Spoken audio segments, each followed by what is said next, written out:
melanjutkan cerita dari episode sebelumnya. Di tengah lereng Gunung Wuliang, pertarungan antara Kenshin dan Yemou akhirnya berakhir. Kini Kenshin terpaksa kabur seperti anjing terluka, dikejar tanpa henti oleh Yemou. Dia benar-benar tertekan. Tadi, ketika serangan terakhirnya hampir menjatuhkan Yemou, setelah 30 kaki di depan makhluk itu tiba-tiba meledak, melepaskan kekuatan yang lebih besar dan langsung membuat kemampuan Yemou melonjak. Kenshin pun kalah seketika. Bagi para ahli, hasil pertempuran sering ditentukan hanya dalam beberapa jurus. Cantik kecil, keluarlah. Aku tahu kau bersembunyi. Dengan kulit semulus itu, sayang sekali kalau harus kulukai. Ia melenggang dengan gaya geni. Suaranya menggema di antara pepohonan. Di gunung tak terbatas ini, tak ada yang bisa mengalahkanku. Ini wilayah kami. Kami adalah raja tak terkalahkan. Ikut aku, mungkin tuanku akan mengampunimu karena kecantikanmu. Yemou adalah makhluk mayat berbentuk kucing. Bertahun-tahun lalu, dia secara tak sengaja memakan rumput mutasi dan berevolusi. Mendapatkan tubuh manusia namun tetap mempertahankan mata dan telinga kucing. Sudah lama tidak ada manusia memasuki Gunung Wuliang. Kini para murid Pavilion Dupa datang dan Yemou menikmati perburuan ini. Dia suka melihat mangsanya kelelahan, kehilangan harapan, lalu runtuh secara mental. Itulah saat makanan terasa paling nikmat. Walau tuannya memerintahkan agar mereka tidak dibunuh, namun dia masih bisa bermain-main. Pada saat ini Kenshin bersembunyi di balik pohon besar. Tubuhnya penuh luka. Kekuatan Kenshin sebenarnya sangat tinggi, dan dia membawa berbagai barang berharga dari gurunya, King Lao. Namun di gunung ini, dia merasakan kekuatannya ditekan. Sementara kekuatan Yemou justru meningkat, seolah berada di wilayah lawan. Karena itu, menyerang secara terburu-buru jelas bukan pilihan cerdas. Dia percaya, jika situasinya wajar, mengalahkan Yemou bukan hal mustahil. Bahkan kalaupun tak bisa menang, dia masih bisa bertahan. Dia teringat pesan gurunya tentang 3 pegunungan utama di Luoling. Pegunungan 5 elemen dihuni oleh binatang pelindung unsur. Pertahanannya sangat tinggi. Pegunungan Tianmu dihuni raksasa bermata banyak, mampu membunuh jiwa dengan tatapan. Dan Gunung Wuliang, jumlah makhluknya sedikit, namun kekuatan dan status mereka jauh di atas 2 wilayah lain. Bahkan gurunya tidak mengetahui identitas raja gunung ini, hanya memperingatkan Kenshin agar berhati-hati. Hehehe, cantik kecil, ketemu. Saat Kenshin tenggelam dalam pikirannya, Yemou tiba-tiba muncul bagai hantu. Kenshin hendak bangkit, namun mendapati tubuhnya tak bisa bergerak. Kabut hitam membelit kakinya tanpa dia sadari. Kali ini kau tidak bisa lari. Yemou menyeringai. Nafsu makan terpancar di matanya. Jika dia memakan wanita secantik ini, dia yakin kekuatan dan penampilannya akan meningkat pesat. Kenshin mengumpat dalam hati, memaksa kekuatan hidup dalam tubuhnya bangkit untuk menyerang. Namun tepat sebelum Yemou menerkam, ledakan besar terdengar. Sebuah penggaris raksasa berapi meluncur dari langit seperti meteor, menghantam tanah di depan Yemou. Yemou melompat menghindar. Jika terlambat sedikit saja, dia akan remuk. Siapa di sana? Yemou mendesis, merasakan aura berbahaya dari senjata itu. Xiaoyan dari Istana Manusia. Seorang pemuda turun dari langit dan berdiri di hadapan Yemou. Bocah sialan, kau mengacaukan kesenanganku. Kau cari mati. Yemou murka. Mangsa yang hampir dia dapatkan kini hilang. Kenshin bangkit, namun wajahnya datar.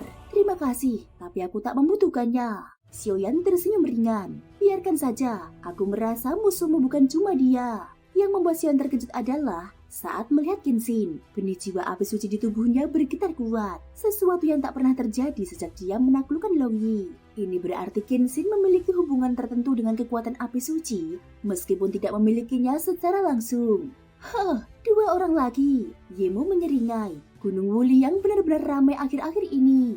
Meskipun Xiaoyan hanya berada di tahap akhir Dodi bintang 6, Yemou merasakan ancaman lebih besar darinya dibanding Kenshin. Sementara Mu Yingying di awal 6 bintang bahkan tidak dianggap. Xiaoyan, nama itu terdengar familiar. Kenshin bergumam, kau Xiaoyan yang membunuh kaisar hantu kembar. Kenshin terkejut, aku selalu disebut begitu. Xiaoyan menghela nafas pasrah. Kenshin tersenyum tipis. Hebat, suatu hari aku ingin mengalahkan makhluk dunia hantu juga. Tapi sebelum itu, aku ingin bertarung serius denganmu. Boleh, tapi selesaikan ini dulu. Xiaoyan menatap Yemou, matanya menyala penuh semangat. Bagi dirinya, tak ada cara berkembang lebih cepat selain bertarung melawan lawan kuat. Jangan terlalu sombong, orang itu sangat kuat. seru Kenshin ketika melihat Xiaoyan tetap bersikeras maju. Namun di dalam hati, Kenshin tak bisa menyembunyikan keterkejutannya.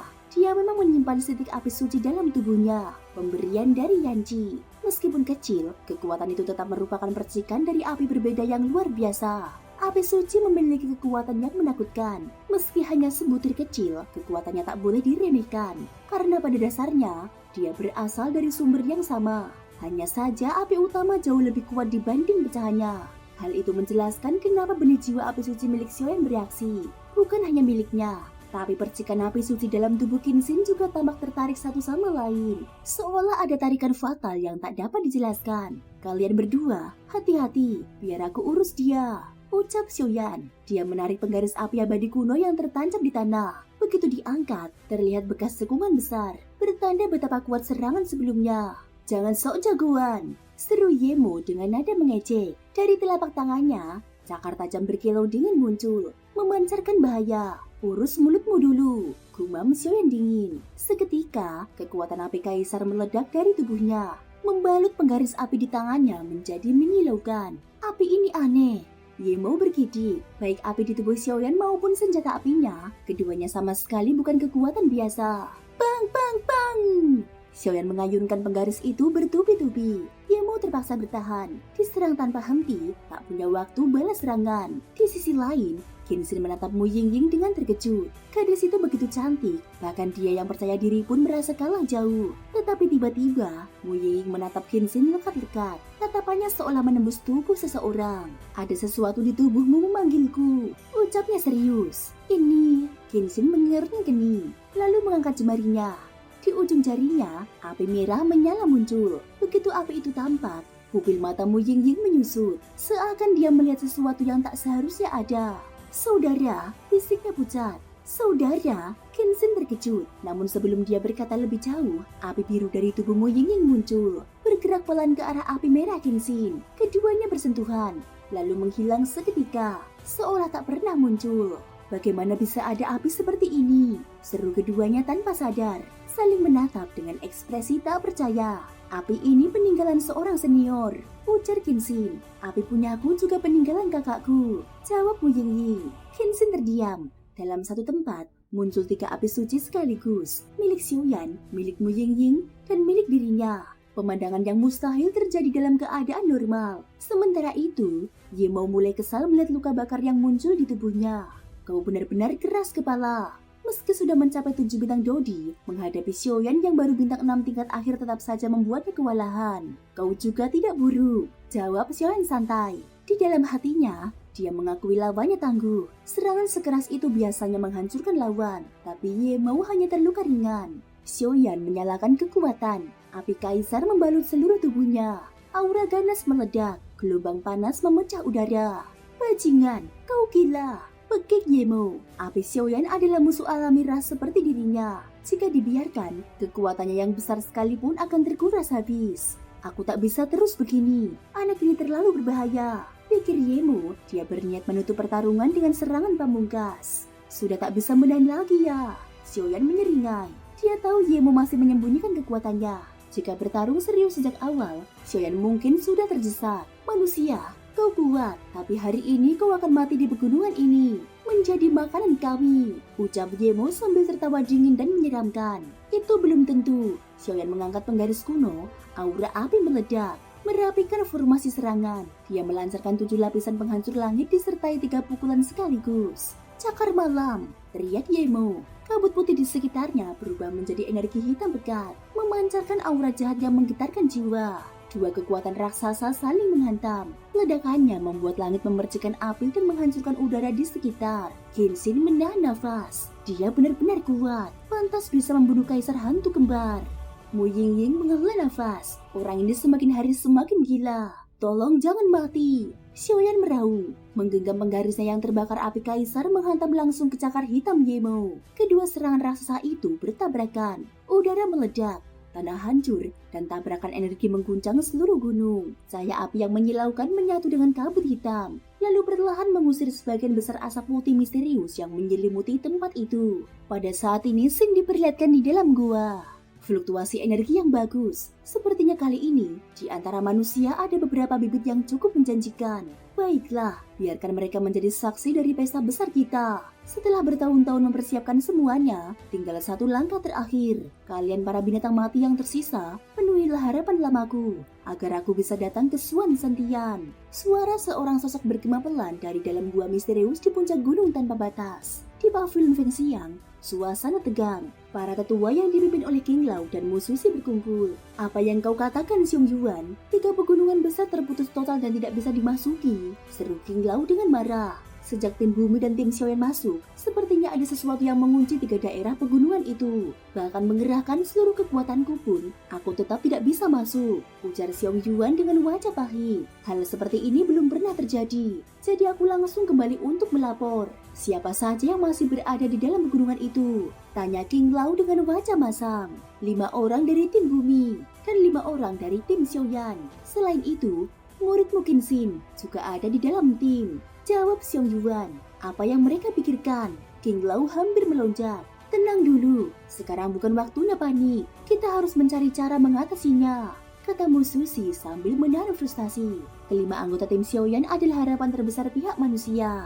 Jika terjadi sesuatu, Musushi tak akan ragu merobek Xiong Yuan hidup-hidup. Selain binatang 5 elemen dan raksasa langit, monster lain tak seberapa berbahaya bagi mereka, ujar seorang tetua berjanggut. Jangan lupa apa yang bersemayam di gunung tanpa batas. Makhluk itu punya ambisi besar. Kekacauan ini mungkin terkait dengannya.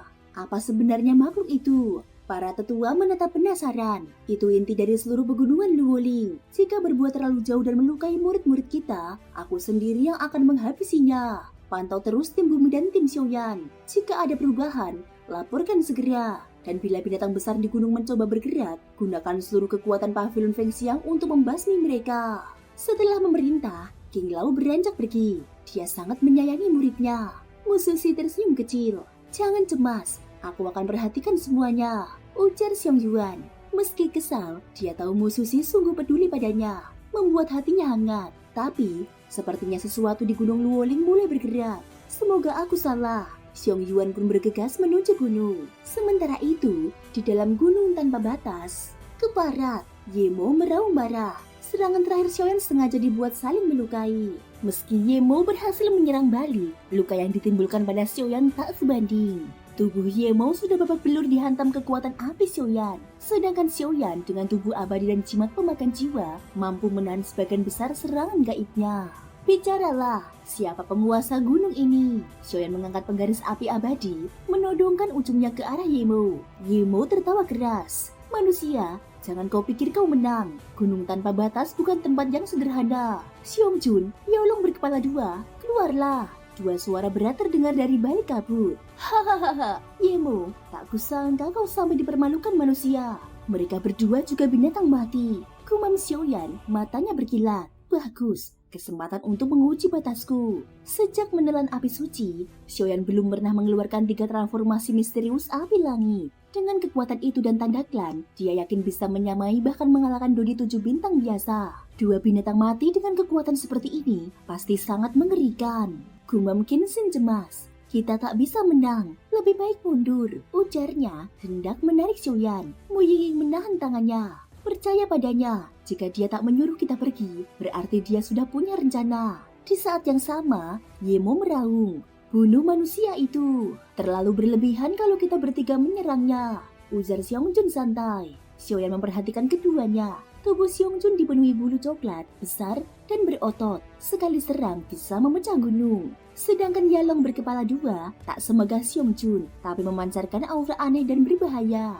Baiklah, karena kita sesama penghuni gunung ini, biarkan aku menunjukkan belas kasihan sekali ini. Xiong Jun memandangi Xiaoyan dengan tatapan meremehkan. Xiong Jun maju selangkah, tubuh besarnya menutupi cahaya di belakangnya.